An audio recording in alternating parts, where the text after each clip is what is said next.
दोस्तों, ये कहानी है चीकू बंदर और गुलाब के फूल की। सुंदर वन में बहुत हरियाली थी। वहाँ चीकू बंदर अपने माँ बाप के साथ रहता था। इकलौती संतान होने के कारण बहुत लाड प्यार मिला था उसे, जिसका परिणाम यह हुआ कि वह नकचढ़ा और शरारती हो गया। सबके घरों में शरारतें करता फिरता। लोग उसके घर शिकायतें लेकर पहुँचते। उसके माँ बाप उसकी हरकतों से तंग आ चुके थे। दूसरे जानवरों की शिकायतें सुनकर वे उसे समझाते बुझाते, लेकिन चीकू बंदर पर कोई प्रभाव नहीं पड़ता था। सुंदर वन में भोलू भालू का बहुत ही सुंदर बगीचा था। तरह तरह के फूल पौधे थे वहाँ। चीकू चुपके से उसमें जाता और फूलों तथा पौधों को नोचता या उखाड़ फेंकता। भोलू को आता देखता तो वहीं पेड़ों की झुरमुटों में छिप जाता था। एक दिन की बात है, चीकू अमरूद के पेड़ पर चढ़कर अमरूद तोड़ रहा था कि तभी भोलू आ गया और उसे पकड़कर उसके पिताजी के पास ले गया।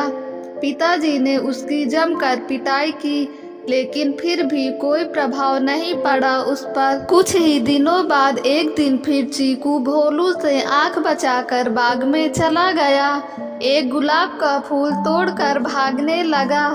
जल्दी में उसने वह फूल पैंट की जेब में डालकर दीवार फांदने की कोशिश करने लगा। तभी उस बगीचे से किसी के रोने की आवाज़ सुनाई दी।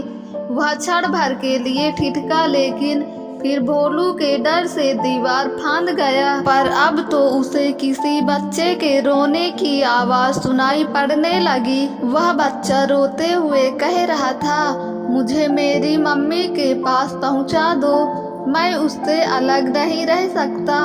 अब चीकू को समझ में आ गया था कि रोने की आवाज़ गुलाब के फूल की थी, जिसे वह बाग से तोड़ लाया था।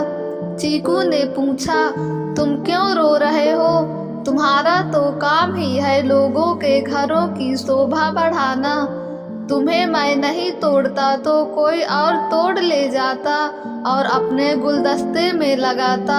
तब गुलाब के फूल ने कहा, ये सच है कि हमें तोड़ लिया जाता है, लेकिन अभी तो मैं बच्चा हूँ। जब तक मैं छोटा हूँ मुझे कोई नहीं तोड़ता, क्योंकि इस समय मुझे अपनी माँ का प्यार, उसकी ममता चाहिए। यदि इस उम्र में तुम्हें तुम्हारे माँ बाप से अलग कर दिया जाए तो क्या तुम अकेले रह पाओगे? चीकू को गुलाब के फूल की बात समझ में आ गई। उसे अपनी भूल का एहसास हुआ। उसने कहा, मुझे माफ़ करो भाई, मुझे नहीं मालूम था कि तुम लोगों में भी जान होती है। तुम भी हमारी तरह कोमल होते हो। चीकू उस फूल को गुलाब के पौधे के पास ले गया। उसे देखकर गुलाब के पौधे खुश हो गए। बोले, कभी किसी को तकलीफ नहीं पहुंचानी चाहिए। हमारे जीवन का उद्देश्य है दूसरों को सुख पहुंचाना। हम अपनी सुगंध से पूरे संसार को सुगंधित करते हैं। तुम्हें भी अपने कार्य से दूसरों को सुख पहुंचाना चाहिए। चीकू को अपनी भूल का एहसास हो गया।